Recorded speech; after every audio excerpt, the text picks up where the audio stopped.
And good morning, everybody, and welcome to this webinar on behalf of Liquit. My name is Keith Joseph, and today I'll be hosting this webinar with my colleague, Ben Ward. Next slide, Ben. So, as I said, welcome. We're just, people are still sort of drifting in. So we'll give it sort of 30 seconds just to let them drift into the webinar, so we know what or who we have attending, and we can sort of go through from there. There we go. So as we're a bit tight, we are a bit tight for time, actually, I will sort of crack on. So the agenda today is we'll quickly do a little bit of housekeeping. We'll quickly talk about who we are, Ben and I, that is. We'll have a quick look at the challenge with regards to the market and where we fit into it, and then we'll actually look at the Liquit solution, how we answer those questions, and also ask and answer a lot more questions over and above what the challenges are, because to a lot of you, probably the Liquit product is a new product. We can go from there. We will do Q&A at the end. However, there is a chat box on the panel. We all know how to use this, and we go from there. So, sorry, do you want to go to the next slide? And we can sort of go through there. So, the webinar's been recorded. So, from a compliance standpoint, it lasts no more than 30 minutes. We'll do Q&A at the end. If you've got a really important question about the subject at the time, I will interrupt Ben, but I'll try not to. If I can answer it, go through. Please use the questionnaire box that you have as part and parcel of the panel for the webinar section, and we go from there. We will make the slides and recording available, I believe, via YouTube, but we will email it to you as well as an attendee if required. Just from a compliance standpoint, you know, this is unpublished work from Liquit, blah, blah, blah. So please take 2 seconds just to have a quick read of that. It's the general disclaimer for the business. We have to do that as part and parcel of what we do. So hopefully that's given you enough time. So let me just quickly introduce Ben, who will be doing the bulk of the webinar today. Ben? Yeah, hello everyone, I'm Ben Ward and I'm the Field CTO UK and I at Liquit. Cool, thank you very much. My name is Keith Joseph. I run the sales for Liquit, and I'll be hosting this, as I said, and Ben is the technical resource that we're doing through. So next slide, Ben. So wrong way. Oh, no, sorry, we're going past the challenge for the screen, sorry. So the challenge that we're looking at. So what we're going to primarily talk about today is the workspace landscape, and how that has changed and evolved, and how, as businesses, your end users need to change and evolve with it, and also the fact is, as partners, you need to change and flow with what's going on. And we've seen this, and I know we talk about the last few years and what's gone on, but the last few years has changed some quite fundamental changes in the way that we interact with our staff and the way we work today. So whether that's the rise of BYOD, the rise of the laptop, and COVID has, as I know, not really talk about the C word anymore, but COVID has really driven a change to the fact that we pushed very quickly to give everybody a laptop. Now people like having a laptop. Now people want the flexibility that a laptop gives them. So what we're looking to do is make sure that we fully utilize the power that these staff members now have with their laptop and how they drive productivity into the end user, and how those laptops are beneficial to the business. Now that means, as we know, you know, the workforce has to be a lot more dynamic in the way that it works. It wants to be work from home, work from the office, work from coffee shops that go through. So the rise of the laptop is quite fundamental because it changes the way the mindset of the business works and goes through from there. But we're also starting to see a rebalance of cloud versus on-prem versus hybrid. We're coming to the end of the 5-year cycle of cloud, and in some cases, companies are pulling away from cloud, others are moving back into cloud, some are moving to SaaS. You know, we're seeing that constant ebb and flow of IT in the way it moves. So you're constantly having to be dynamic in the way that you move the work that people have, and the work that people have is driven by applications. The applications are really important to the business. The problem with applications and the way they go is that they do come with. Oh, can you go forward a slide, Ben? Is they do come with some really big caveats. So if you look at the National Cybersecurity Centre, they're now saying that a lot of, probably 80% of breaches that are now happening with organisations are applications that are not kept up to date, applications that are too fluid, i.e. they're moved from behind the firewall to in front of the firewall. People are working when they shouldn't be working. They have access to stuff they shouldn't have access to. And therefore, there's this element that we need to make sure that best practices are followed and go through. And those best practices, don't be wrong, Liquid's not a security product, but what it is that it allows you to put some best practices in place to show how dynamic an application can be and where an application can and cannot work, and therefore can drive productivity and move forward from there. But behind that, it's making sure the applications are up to date. And again, because we've seen this with some of the JavaScripting vulnerabilities that came out 18 months ago. If you have applications that are exposed, you need to make sure they're closed off. If you've got a dynamic workforce that's working from behind the firewall, then in front of a firewall, and then from home, and this and that, again, you need to have that dynamic and flexibility to change the behavior of the application to make sure it suits the requirements of the company. But I bet you, if you have a conversation with your end users, or if you're an end user on this call, you bet you've got applications that are out of date that you're probably unaware of. And how much time and effort does it actually take you to update and to drive best practices within your organization to do so? We deal with massive corporates where they've got hundreds of applications where they can't keep on top of the changes that happen. They can't keep on top of the vulnerabilities. So that just really sets the scene in the fact that when you're talking about apps, it's not just delivering an app. It's actually there's a lot more behind it from a corporate structure standpoint and what needs to go through from there. So with that, what I'm going to do is I'm going to pass over to Ben. He's going to sort of explain what we do, how we do it, why we do it, and the rest of it. So Ben, please, over to you. Brilliant. Thank you very much, Keith. So yeah, let's dive into the Liquid solution itself. So as Keith called out, there's a lot of different issues when it comes to managing applications in the enterprise. Okay, and I've seen this over, I don't know, probably the last 20 years of my career or so. So deploying applications is usually where most people sort of focus. How do we deploy applications? How do we get them out there across multiple different platforms, which could be Windows, it could be virtual Windows, desktops and applications, it could be Mac. And then the next step here is how do we manage the applications we've deployed? That is the biggest issue in end user computing and in the modern workspace right now. So once you deployed an application, the biggest challenge is keeping that application up to date and making sure you keep the application up to date following updates from the ISV in this case. And then you've got access. How do you access the application? How do you give your users really seamless access and consistent access across multiple platforms and multiple applications? Okay, and that's what we're going to cover today. So just sort of set the scene a little bit when it comes to the modern workspace. Okay, so this is a slide I've been using for a number of years now across different vendors. This is what the modern workspace landscape looks like today. So you've got virtual desktops, you have analytics, you have application management, you have access, and you have device management.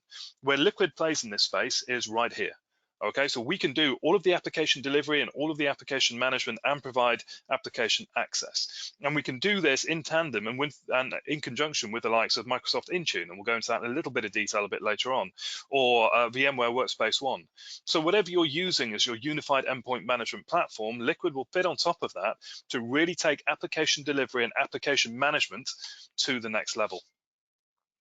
So what is Liquid? Well, it's a unified application management platform. So we can deliver pretty much any type of application, any application package to any common desktop operating system. So in this case, Windows and Mac OS. And these could be MSI, could be MSIX, it could be AppX, XE, any of those different packages that you tend to see in an organization. And when it comes to delivering those applications and providing access, we make that really slick as well. So with maybe Microsoft Office applications or maybe other applications, You can install these locally on Windows and on Mac OS. You can provide access to web applications too, including the ability to integrate with the likes of Azure AD or Okta, or use our own identity management platform, or even provide access to virtual applications through our industry-leading interface into the application estate. And there's multiple different ways we can do this as well. We can do things such as presenting the applications directly on the desktop on Mac and Windows, or through our own launcher, or even surfacing applications into Teams. So we have a very, very comprehensive way of, one, deploying applications, and two, making it very easy to access those apps. Now, part of the secret sauce behind, and I'm going to show you all this stuff, by the way, but part of the secret sauce behind what we do with Liquid is the fact that we have a very comprehensive curated app store of over 4,000 different products. So with each of these, we have the ability to give you access to a very, very easy and automated method to install these applications. Now, from a customer perspective, you would still need to have the licenses for these applications, but we take the pain away from these apps. And there's a number of different ways that we do that. The first one is through deployment, and the second one is through application updates. So let's say you went into what we call the Liquid Setup Store, and that is our curated application library. Let's say you went in there and you decided to get access to Teams, let's say. So Teams is part of our Liquid Setup Store. And again, I'm going to show you all of this stuff. Now, let's say Microsoft decides to update Teams with the latest version. In that case, what would happen is, as soon as Microsoft has released an update for Teams, we would then take that update, we would upload it into our Liquid Setup Store. We would do virus scans on that package. We'd also check it against the critical vulnerability database. And then we would flag it up to you or MSP or customer to say, look, Teams has now got an update. What would you like to do here? And in all likelihood, what you'll do is either deploy it into a group of acceptance testers, or you'd push it directly into production. So it looks something like this. The application gets an update from Microsoft. We update it day zero pretty much instantly into our Liquid Setup Store, our curated app store, and then you have the ability to deploy it directly into production, or you can automate that task. Now, if you have your own applications, and these are applications which may not be among our 4,000 in the application store, you can do exactly the same thing. So you can simply upload your applications into the Liquid platform. You can then put automation around it, and again, I'll show you this. You can put automation around it, and in this case, in this example, Chrome, and then you can decide how to deploy that application. So you can make this just as slick when it comes to deploying, when it comes to updating, and then when it comes to day two lifecycle operations. Now, the reason this is useful is, again, as Keith called out, one of our biggest customers has around about 400,000 seats, and they have about 6,700 applications. Now, if you can imagine not just deploying those applications in the first place, but trying to keep those applications up to date, that is a full-time job for a huge team of people, because you'd have to be constantly scanning the independent software vendors behind those application packages. You'd have to find out what the latest version is, then get hold of it, and then potentially package it into whatever deployment mechanism that you're using. For a big chunk of these applications, we have done that for you. And for applications that aren't in our store, we've made it very easy for you to be able to do that. And that is a key play when it comes to the Liquid platform. Now, when it comes to deploying applications, Liquid can become the single source of truth for all of your applications right across everything that you do in the organization. So let's say you have a deployment of applications, and this could be multiple applications from lots of different vendors. You could create what we call a Liquid deployment. That deployment then could be deployed to both a virtual platform, so potentially VDI, and it could also be deployed directly to physical devices. So you could deploy applications to Windows, you could deploy applications to Mac, and then you could have a consistent single deployment mechanism. The really cool thing about this, if we can go back one, the really cool thing about this is that the updates are consistent right across those platforms. So whether or not you're pushing an update to your VDI platform or to your physical devices, you are in control of that, and then you can make sure your applications are updated according to your policies and your particular cadence. And again, that's something that we have simplified massively compared to trying to do this manually. One of the let me put this differently, another really cool capability that we have built in is the ability to deliver the right application at the right time. So if you think about what happens in a usual workspace environment, a user maybe has PowerPoint deployed on the desktop of their Windows 11 operating system on a laptop. Now, generally, when a user clicks on PowerPoint, that shortcut will link into the PowerPoint.exe file in the back end. So you click on that shortcut, it will then launch that .exe and launch the application. We do something a little bit different because we take the control, we take the power, and we give it to the admins to decide what happens when the user clicks on that icon. And we call this smart icon technology. So let's say you do have a user who's in the office on their laptop, which is corporately owned, and they're running Windows 11. Now, when they first click on PowerPoint for the first time ever, potentially you want that application to install. We will do that, and we will do that completely silently. So the application will install, and then it will launch. The second time they do it, it will just launch because the application is already installed. We'll check that. But let's say they decide to take that laptop outside of the office, and they want to go to a coffee shop on an untrusted network. The next time they click on the very same PowerPoint shortcut, in this case, potentially what will happen is they will get a Citrix published version of PowerPoint, or an AVD published version, or Horizon or Parallels or Flexible published version of the application. And it could also be a URL. In fact, it could be anything that you want to deliver to that end user behind that icon. And that's because we do something very cool in this case. When a user clicks on that PowerPoint shortcut, we actually kick off an API that then decides, based on your workflow and your compliance policies, what's going to happen next. And we can even make it even cleverer than that, sorry, even smarter than that, because we can take filters. We can pull back contextual information from that endpoint. In this case, the laptop is on an untrusted network. So when it's not on a trusted network, it's always going to be a published application. When we trust the device and we trust the network, then in that case, they click on PowerPoint, it will open locally and natively. You could do the same thing for Mac OS as well. You could say if it's corporate Mac OS, always open it locally and install the latest version. If it's a BYO device, in that case, it must always be a published virtual application. But we can do all of this in real time. We can do all of this on the fly, and we can make sure that users always have the right application at the right time, based on context, maybe based on device spec, based on the user's a particular context at the same time. But it's not just the applications. We can also wrap a lot of configurations around this as well. So you could say, well, when that user's in the office on Windows 11, they click on PowerPoint. In that case, we're going to map a specific shared drive and a specific printer. They then go outside of the office, or they go onto a different device. It's going to be a published application. It's going to have a different map drive, and it's going to have a different printer mapped to it. That is just part of how comprehensive the platform is when it comes to being able to deliver the right application at the right time and keeping that application up to date at all times. So as I said earlier, one of the things that I want to cover, but very, very briefly at the moment, is how well we work with the likes of Intune. We also work very well with Workspace ONE.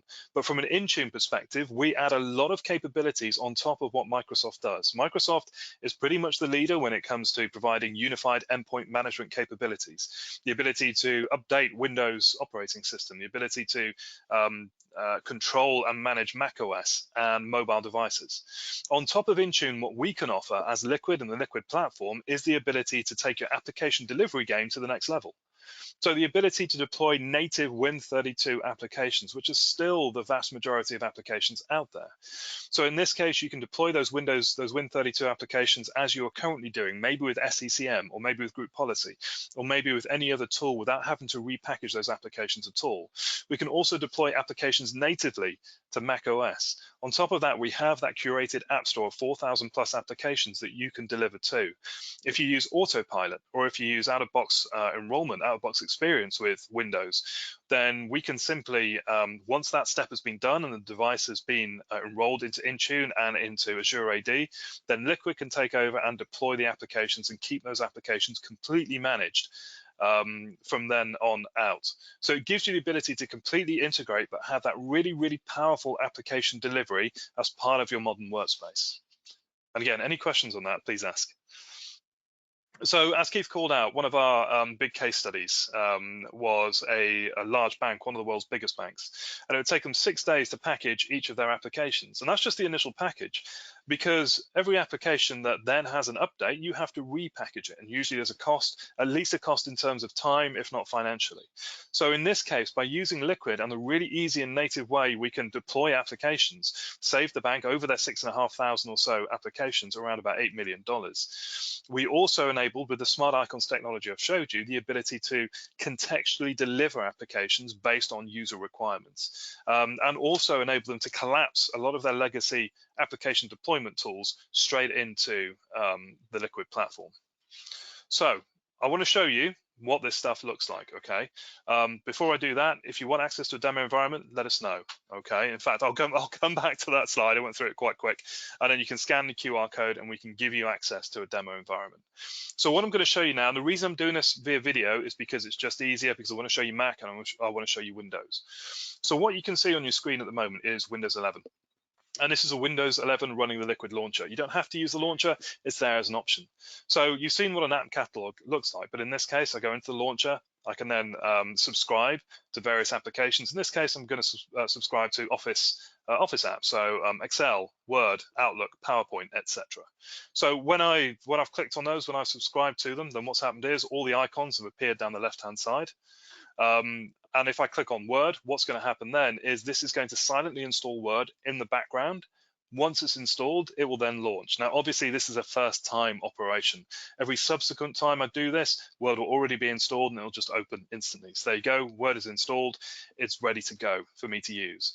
What you can see here is macOS Ventura on top, so the latest version of macOS, and Windows 11 on the bottom. And in both of these examples, I'm logged in as myself. I'm logged in as Ben Ward, the same user, not an admin user, just a normal user across both platforms. Now, if I go into the catalog on macOS and select those Office applications, what should happen is those same Office applications will then be available for provisioning on Windows as well. We have that consistent experience across multiple platforms. So now you can see those icons have been populated down the right-hand side. If I go into the Windows OS, they're populated down the left-hand side. If I click on Word, in this case, now Word is already installed, Word will launch. The same on Windows. So it's the same experience. Even though these are native Mac and native Windows applications, the experience is the same. And from an end user perspective, we've made their user experience very, very consistent across different platforms. And both these application sets are managed by Liquid. Now, if we wanted to have a look at how any of this stuff actually works, then what we have is a very powerful workflow and automation engine behind it. And you can see here, I've got multiple actions. So when I click on an application, the first thing it's going to do is install the app.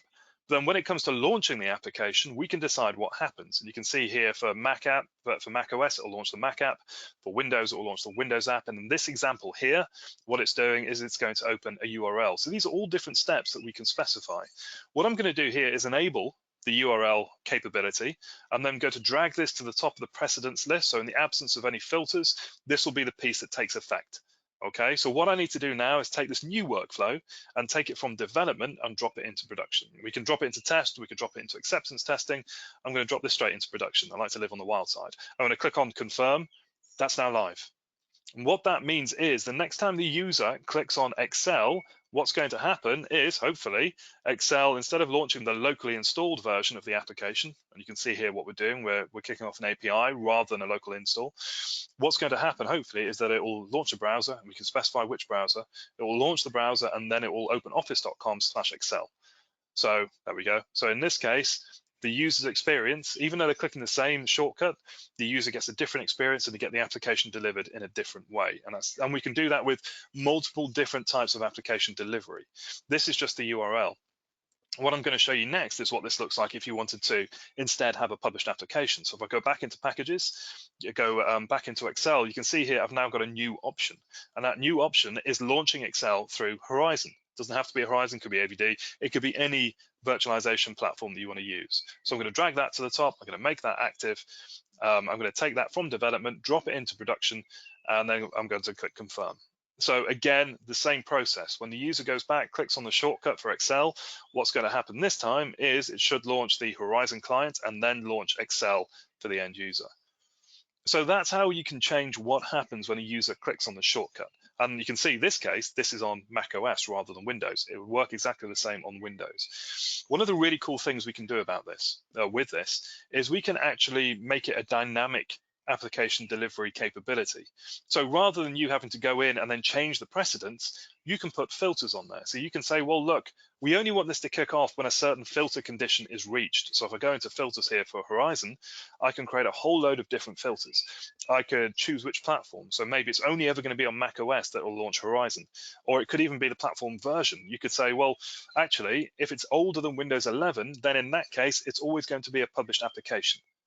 If it's Mac OS, it's always going to be a published application. But you can decide this, and it could be certificates on the endpoint device. It could be certain processes running. It could be certain applications installed. And it will take this information, take this telemetry in real time, and then based on that, it will deliver the right application at the right time. So again, if you have any questions on that, please put them in the chat or ask when we have a couple of minutes at the end. So you could even decide if there's a Windows update running. In that case, then we're happy to have the application running locally. So that's one of the capabilities. That's another one of the capabilities when it comes to delivering applications, the smart icons technology, and the ability to completely customize what happens when a user is getting access. Now, another very key capability we have in here is the Liquid Setup Store that I covered earlier. And the idea of the Liquid Setup Store is we have 4,000 or so applications in there that you have access to install. So if I click on resources, you can see the first page here of applications we have available. If you want to get access to them, it's very straightforward. All you really need to do is choose the application you want and then click on it and then go through the wizard. Once you've done that and assigned it to a group of users, that application will then be deployed if you want it to be, or put in the catalog or put into the workspace. So you can see here how many applications we have available. So if I go in here and then select an application, in this case Teams is a very good example, click on Teams, click Next, then what I can do is decide to push this into production. And you can see here I can choose production, development, test, or acceptance. Click Next. There's no critical vulnerabilities, which is great to know, especially for Teams. I can then click Next again. I can assign it to groups of users. So we just click Next again. In here, I'm going to assign it to everyone because why not? And then once I've assigned that to everyone, I have the ability then to be able to create desktop, start menu, and taskbar icon. So if I click on Confirm, there you go. When I click on confirm, the next step is just to click next and then finish.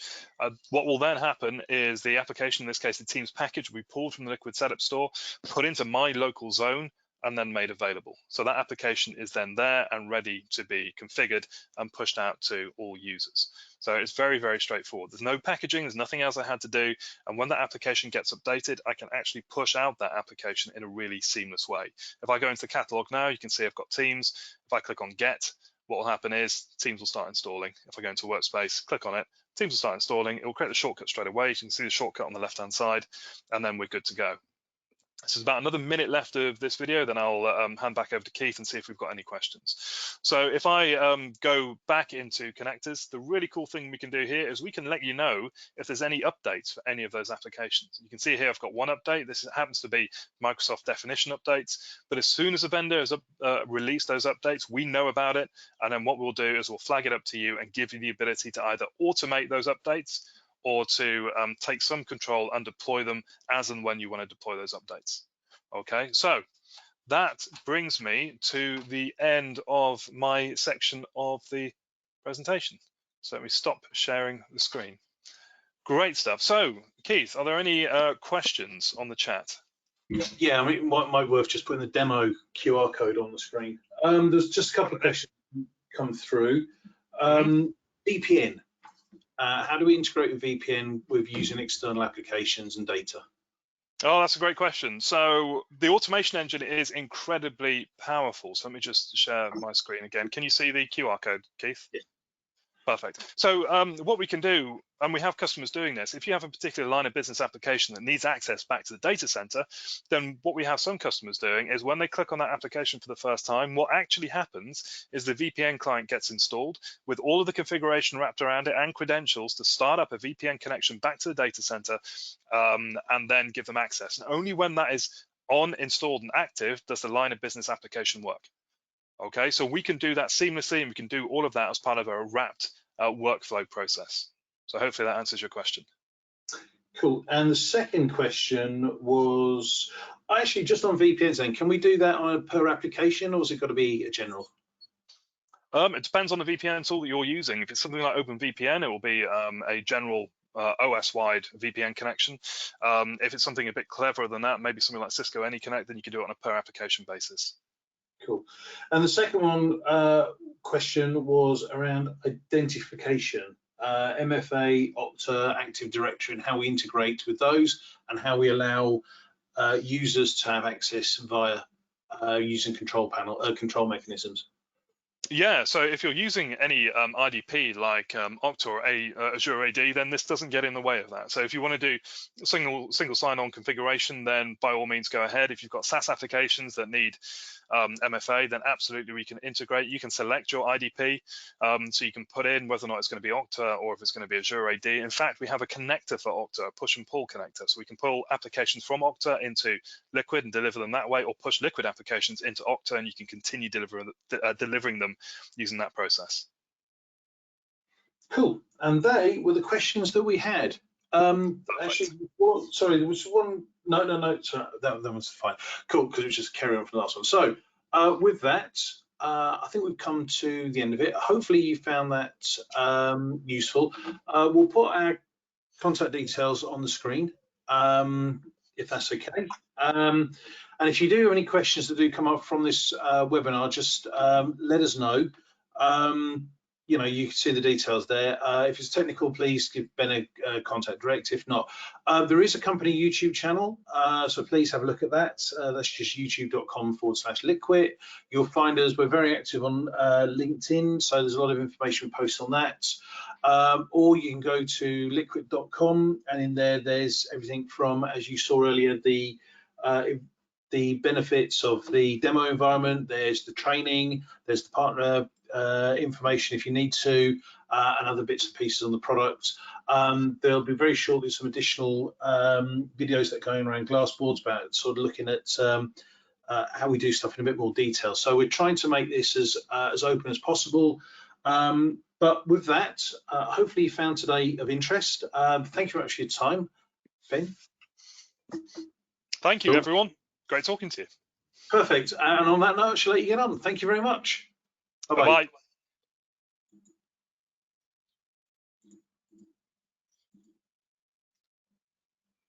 And please stop. I think you might have to stop it, Ben. I've stopped the share.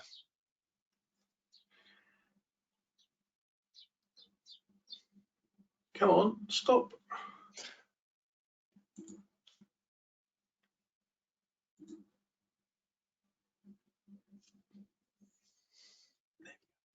I think it's stopped. Well, let's end it. Yeah, cool. All right, buddy. I'll talk to you in a second.